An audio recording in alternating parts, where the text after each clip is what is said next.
Malam ini kita menyadarkan diri kita, terlebih lagi yang berceramah, jangan kau hanya sampai menyampaikan ayat saja. Hai Abdul Somad, apakah kau yang bicara itu hatimu sudah hidup? Senantiasa merasakan diri, aku orang paling hina, aku orang paling kotor, ditempelkan kening ke lantai di tempat yang diinjak tapak kaki, mengatakan bahwa aku bukan siapa-siapa. Umur diberikan Allah 40, 60, 70. Berapa yang kupakai untuk menolong agama Allah? Berapa yang kupakai untuk mengingat Allah? Mata, tangan, telinga, kaki akan diminta tanggung jawab di hadapan Allah. Dulu dibangga-banggakan, dihormati, dimuliakan. Yang kami muliakan Al-Mukarram, Al-Ustaz. Tapi pada saat tiba masanya, yang kita bawa tak lain tak bukan innallaha la yanzuru ila ajsamikum. Allah tak menengok badan, fisik, bentuk tubuh, baju. Ini sampulnya saja. Wala ila suwarikum, Allah tak menengok rupa, wajah. Walakin yanzuru ila qulub. Hati kamu yang bersih itulah yang kau bawa menghadap Allah Subhanahu wa taala. Yauma la yanfa'u malun, harta tak berguna, wala banun, anak tak bisa menolong, harta tak berguna, anak tak mampu menolong, illa man atallah, kecuali orang yang datang menghadap Allah biqalbin salim, dengan hati yang bersih, hati yang tulus, hati yang memercikkan cahaya iman, hati yang bersih dari hasad, busuk hati, sum'ah, riya, takabbur. Itulah yang menolong di hadapan Allah Subhanahu wa taala. Apa kata Imam Ali radhiyallahu an? An-nasu niyam. Semua manusia waktu hidup itu tidur. Bapak tidur, ibu tidur, saya tidur. Semua orang waktu hidup itu tidur. Falamma matu, ketika dia mati, disitulah dia baru terjaga dari tidur panjang. Saat Israel mencabut nyawa, ditarikkan adalah satu sentapan yang kuat. Disitulah kita baru terjaga dari tidur panjang. Betapa aku meninggalkan salat, betapa aku tak berzakat, betapa dulu kekuasaan.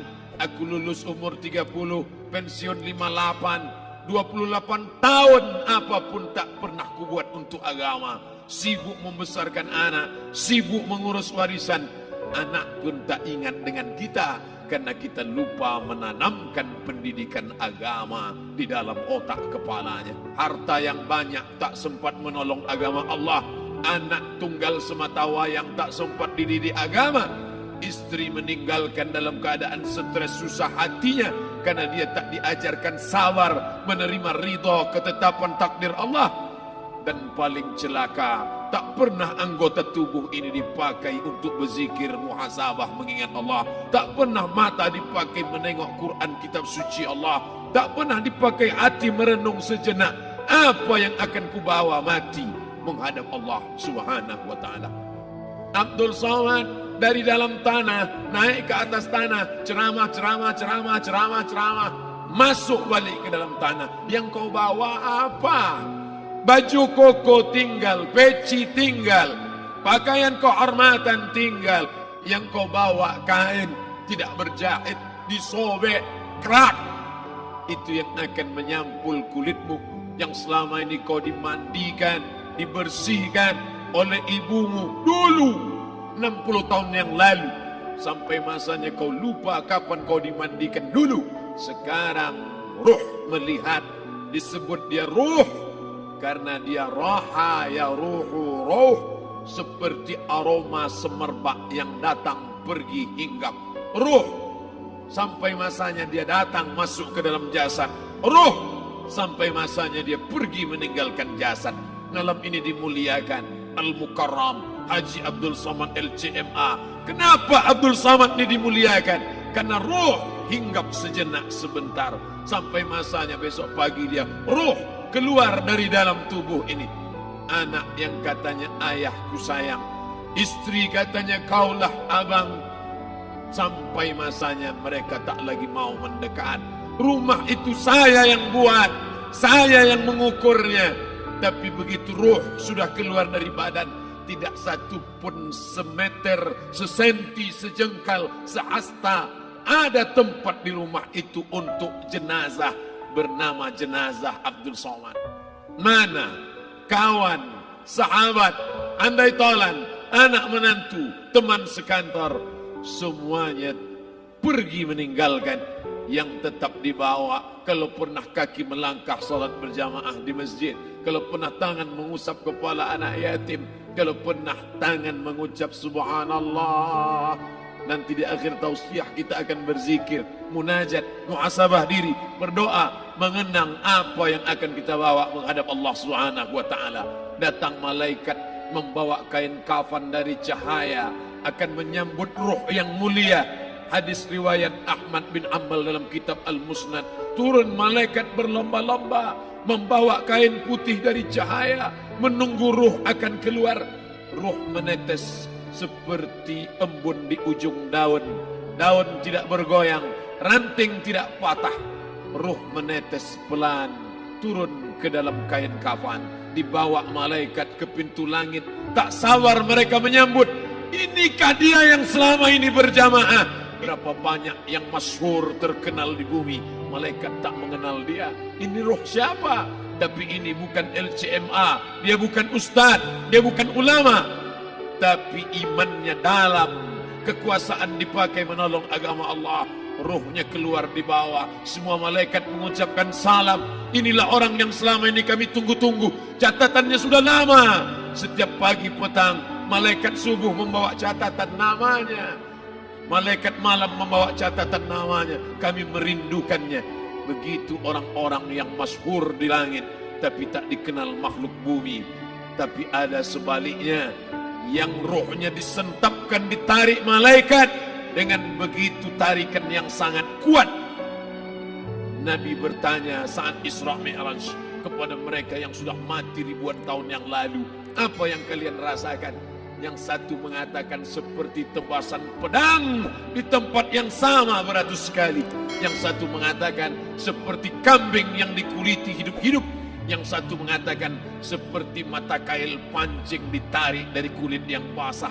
Maka kita berdoa setiap selesai salat, Allahumma hawwin alaina, ringankan kami ya Allah, fi sakaratil maut, di saat sakaratul maut yang amat sangat menyakitkan itu, di saat malam pertama di tempat yang gelap, di tempat yang tak pernah diimpikan oleh orang, tapi kita tetap melewati dan merasakannya. Perlahan-lahan cacing tanah, ular-ulat kalajengking akan menggerogoti kulit yang selama ini dimandikan, selama ini dipakaikan sampo yang mahal, selama ini dioleskan pelembab yang lembut. Tapi ternyata sebelum roh keluar jasad, setelah keluar, dia hanya akan menjadi santapan cacing tanah, hancur berkeping hari demi hari.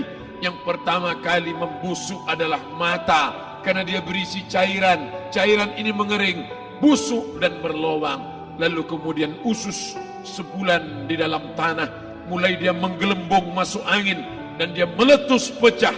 Cacing-cacing tanah mulai datang menggerogoti, memakan. Habis, siap tak siap, suka tak suka, kau akan didatangkan. Apa yang akan ditanya oleh Allah? Perbuatanmu, amalmu. Faman ya'mal mithqala dzarratin khairan yarah. Sebesar biji sawi, sebesar ujung rambut, kau aniaya orang, kau makan titik puluh keringatnya. U'tul ajira ajrahu, berikan upah pekerjamu, gaji tukang panenmu, gaji tukang cuci setrikamu. Kau makan, kau tahan 3 bulan. Dia tak menuntut, dia senyum, dia hanya mampu mengadu kepada Allah. Tapi titik peluhnya yang keringatnya, air matanya akan kau balas di hadapan Allah Subhanahu wa taala. Di saat itu tak ada siapa bisa menolong. Hari ini uangmu banyak, kau bayar pengacara handal 1 jam 100 juta, bebas tanpa syarat. Tapi di hadapan Allah semua akan bersaksi. Al-yawma nakhtimu ala, lidah yang selama ini pandai bicara dikunci, ditutup Allah Ta'ala yang akan bicara. Wa tukallimuna aydihim wa tashhadu arjuluhum, kaki akan bersaksi, tangan akan bicara. Bima kanu yaksibun, yang pernah dilakukan di masa yang lalu. mata melihat, seolah-olah nyata perbuatan itu pernah dilakukan dulu. Kita lupa, kita tak ingat, tapi catatan malaikat terlalu terang benderang. Wa in kullun lamma jami'ul ladaina muhdharun. Catatan dibaca sampai-sampai orang itu tak percaya. Ma li hadzal kitab, kenapa buku catatan saya ini la yughadiru saghiratan, yang kecil-kecil, wala kabiratan, yang besar-besar, ahsaha, semua tercatat dalam buku catatan yang nyata. Dalam surat Al-Isra apa kata Allah? Iqra. Hari ini kalau dikatakan Iqra baca Quran, Iqra baca Yasin, malam Jumat Iqra baca surat Al-Kahfi, tapi sampai hari itu Yasin tak bermakna, Al-Kahfi tak lagi disuruh baca karena hidup sudah berakhir. Iqra, baca. Apa yang kau baca? Kafa binafsikal yawma alaika hasiba. Baca buku catatan amal. Sampulnya dosa, isinya dosa. Catatan kakinya dosa, sampul penutupnya dosa, bibliografinya dosa. Sampai ia pun tidak percaya, kenapa aku hidup hanya dosa saja. Saat itu dia mendengar teriakan azab, saat itu dia menyaksikan pekikan teriakan sakitnya siksa. Rabbana, ya Tuhan kami, farji'na, balikkan lagi kami ke dunia. Rabbana, ya Tuhan kami, absarna, mata kami sudah melihat azab, wasami'na, telinga kami sudah mendengar sakitnya, pekikan, teriakan, jeritan. Farji'na, balikkan lagi kami ke dunia. Na'mal salihan, kami ingin amal saleh, kami ingin bantu masjid, kami ingin sekolahkan anak yatim, kami ingin muliakan fakir miskin, kami ingin bantu panti jompo. Farji'na, balikkan lagi kami dunia. Kami ingin salat tahajud, kami ingin tahiyatul masjid, kami ingin puasa sunat. Saat itu penyesalan tak lagi berguna. Na'mal salihan, kami ingin amal saleh.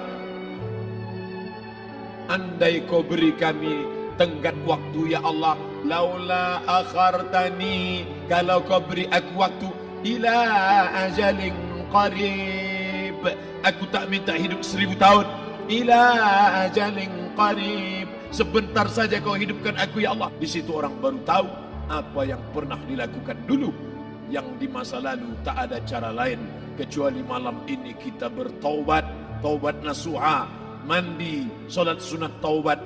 Ma min muslimin yuznibu zamban, ada orang silap, khilaf, buat dosa, salah.